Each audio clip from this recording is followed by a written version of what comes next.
반갑습니다. 리온인베스트먼트입니다. 오늘도 배도지 공식 투입부터 소식을 알아보겠습니다. 첫 번째는 배도지가 이 비즈니스 앤 파이낸스 분야에서 제일 위쪽에 트렌딩으로 올라와져 있다. 그 뜻은 그만큼 베이비도지라는 이 해시태그로 굉장히 많은 사람들이 언급을 많이 했다라는 거죠. 그래서 여전히 트위터 상에서 많은 언급이 되고 있다라는 것을 홍보하는 트윗을 올렸습니다.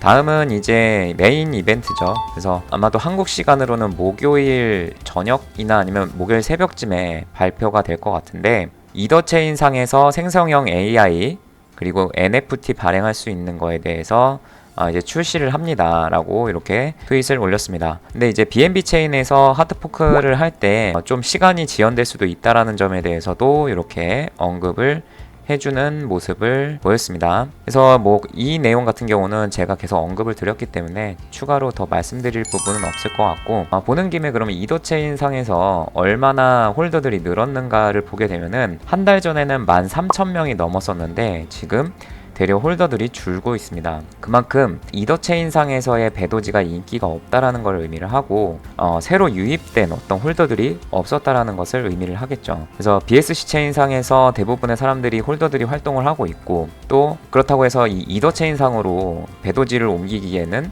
전혀 메리트가 없으니까 별다른 사람들의 반응이 없었다라고 보시는 게 맞겠습니다. 그래서 BSC 데일리 관련된 소식을 좀 더 보면은 지난 7일 동안에 가장 많이 유저가 증가한 프로젝트를 보게 되면은 그래도 배도지가 이렇게 이름을 올리고 있는 모습 볼 수가 있고, 바이낸스에 아직 상장되지 않은 프로젝트들 중에서 가장 거래가 많이 된 코인의 1위를 배도지가 차지를 했습니다. 무려 1억 2,400만 달러인데 이거면은 거의 1,500억에 해당되는 돈을 거래를 했다는 건데, 이게 어떻게 가능한 건지 개인적으로는 조금 미심쩍은 그런 생각을 가지고 있습니다. 왜냐면은 제가 계속 디파이 라마에서 수수료 발생된 부분을 보게 되면은 얼마나 거래가 되는지 알 수가 있죠. 그래가지고 그리고 또 이제 중앙화 거래소라든지 아니면 덱스 거래소 상에서 발생되는 그런 수수료들을 보게 되면은 이 정도의 수준이 아닌데 어떻게 BSC 데일리에서 이런 내용을 올릴 수가 있는지 조금은 의문이 가더라. 그리고 마지막으로 또 BSC 데일리에서도 생성형 AI 요거에 대해서 홍보를 해주는 이런 트윗을 올려줬습니다. 어쨌든 코인 시장이 지금 굉장히 분위기가 좋으니까 지금 거의 일주일 정도 상승세를 보여주고는 있습니다. 그렇지만은 지금 배도지가 보여주고 있는 그런 어떤 재단상에서 하고 있는 활동들에 비해서는 가격의 퍼포먼스가 너무 지금 발생되지 않고 있다. 그래서 누누이 말씀드리는 이 전송 수수료 문제를 해결하지 않는다면은 가격 변동에는 정말 계속 이런 식의 움직임만 보일 것으로 생각이 됩니다. 그래서 배도지 내용은 이렇게 종료를 하기로 하고, 그 다음으로 비트 관련된 얘기를 좀 해드리려고 하는데, 크립토컨트의 이 온체인 데이터 분석가가 괜찮은 분석을 한 게 있어가지고 좀 설명을 드리겠습니다. 이 사람이 주장하는 내용은 뭐냐면은 45K의 비트코인이 저항을 받을 가능성이 높다에 대해서 설명을 해주고 있습니다. 그래서 이 45K가 왜 중요한가를 보게 되면은 첫 번째로 2년에서 3년 차 홀더들의 평균 단가가 45K입니다. 그 뜻은 뭐냐면은 2년에서 3년의 홀더니까 거의 요 시기 20년도에서 21년도 사이에 비트코인을 거래한 사람들의 평균 단가가 이 45K인데, 결국에는 자기 평균 단가가 오게 되면은 두 가지 선택을 하겠죠. 손실이었다가 올라와서 이제 양전 수익으로 전환이 됐으니까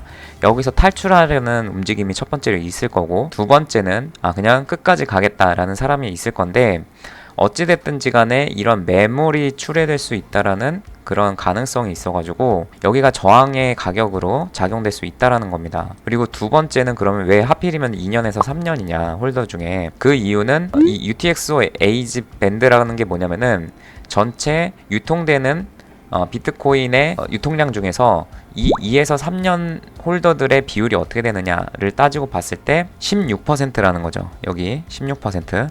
그래서 굉장히 중요한 물량을 얘네들이 가지고 있어요 라는 거를 첫 번째로 또 얘기를 한 거고, 두 번째로는 실질적인 시가총액, 그러니까 실현 시가총액이라고 부르는 게 있는데, 분실되거나 안 쓴 비트코인은 그냥 제외시켜버리고 실질적으로 거래가 된 비트코인만 종합을 해가지고 이 시가총액을 계산을 한 겁니다. 이렇게 따졌을 때는 대략 33%까지 이렇게 비율이 높아지더라.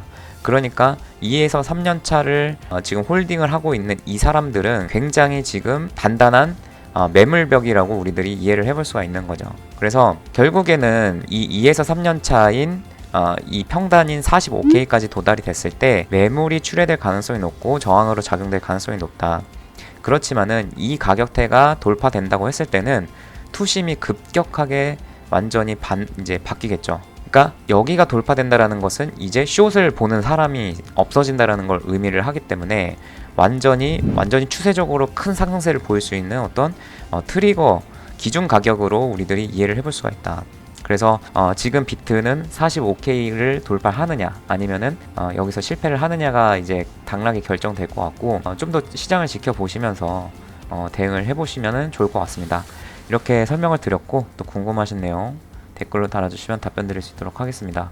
감사합니다. 리온에서 무료 카톡방을 운영하고 있습니다. 종시황 뉴스 이벤트 내용 알려드리고 있으니 많은 참여 바랍니다. 감사합니다.